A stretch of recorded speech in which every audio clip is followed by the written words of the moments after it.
Assalamualaikum warahmatullahi wabarakatuh. Halo teman-teman semua, perkenalkan nama saya Putri Fiska Berliana dengan NIM 15032200089.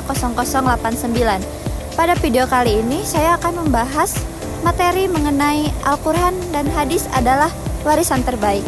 Jangan skip video ini ya. Al-Quran dan hadis adalah warisan terbaik. Menurut H.R. Malik, aku tinggalkan kepada kalian dua perkara. Kalian tidak akan tersesat selama berpegang teguh pada keduanya, kitab Allah dan sunnah Rasulnya. Pada materi ini berisi tentang pendahuluan, pengertian Al-Quran, pengertian hadis, tanggung jawab umat, fungsi Al-Quran, keterkaitannya, contoh pengalamannya, warisan terbaik, serta penutupan. Untuk yang pertama itu ada pendahuluan.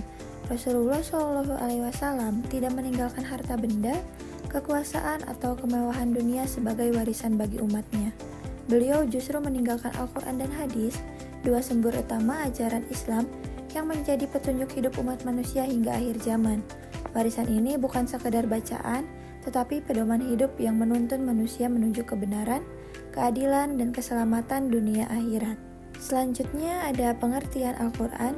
Al-Quran berasal dari kata qara yang berarti bacaan. Secara istilah, Al-Quran adalah firman Allah Subhanahu wa Ta'ala yang diturunkan kepada Nabi Muhammad SAW melalui malaikat Jibril, ditulis dalam mushaf, dan membacanya merupakan ibadah. Sesungguhnya Al-Quran ini memberikan petunjuk ke jalan yang paling lurus dan memberi kabar gembira kepada orang-orang mukmin yang beramal soleh. Bagi mereka ada pahala yang besar. Quran Surat Al-Isra ayat 9. Yang selanjutnya ialah ada pengertian hadis. Hadis secara bahasa berarti perkataan atau berita. Secara istilah, hadis adalah segala sesuatu yang bersumber dari Nabi Muhammad SAW, baik berupa perkataan, perbuatan, ketetapan maupun sifat beliau.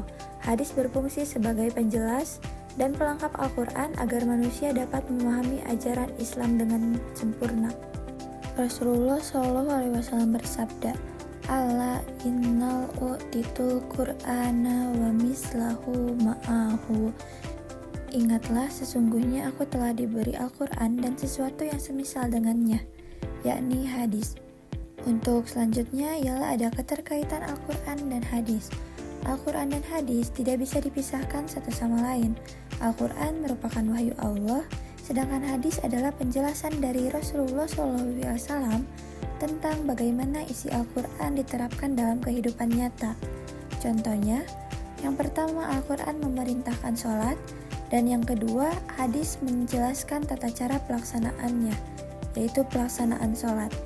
Nah, yang selanjutnya, mengapa Al-Quran dan hadis disebut sebagai warisan terbaik? Warisan terbaik bukanlah harta benda, melainkan petunjuk dan ilmu. Al-Quran dan hadis disebut warisan terbaik karena yang kesatu bersifat abadi dan tidak lekang oleh waktu. Yang kedua menuntun manusia menuju kehidupan yang lurus dan bahagia. Yang ketiga menjadi pedoman dalam setiap aspek kehidupan manusia. Dan yang terakhir ialah menjadi sumber ilmu dan hikmah yang tak terbatas. Nah, fungsi Al-Quran dan hadis yang pertama ialah sebagai pedoman moral dan akhlak, yang tujuannya untuk manusia hidup dengan nilai-nilai kebaikan. Yang kedua ialah sebagai petunjuk hukum dan ibadah yang mengatur hubungan manusia dengan Allah dan sesama. Yang terakhir ialah sebagai sumber ilmu dan inspirasi yang mendorong manusia untuk berpikir dan berbuat baik. Untuk tanggung jawab umat terhadap warisan ini ialah sebagai pewaris Al-Quran dan hadis, umat Islam memiliki kewajiban untuk yang pertama mempelajari dan memahami maknanya, yang kedua mengamalkan ajarannya dalam kehidupan sehari-hari, yang ketiga mengajarkan kepada generasi berikutnya, yang keempat menjaga kesuciannya dari penyelewengan dan penyalahgunaan. Quran Surat Al-Imran ayat 103 yang berisi, "Dan berpeganglah kamu semuanya kepada tali ialah agama Allah, dan janganlah kamu bercerai-berai." Contoh pengamalan dalam hidup, yang pertama membaca dan mentadaburi Al-Quran setiap hari. Yang kedua meneladani akhlak Rasulullah SAW dalam berkata dan bertindak. Yang ketiga mengambil keputusan hidup berdasarkan nilai-nilai Al-Quran dan hadis. Dan yang terakhir menjadikan keduanya sebagai panduan dalam bersosialisasi, bekerja, dan beribadah.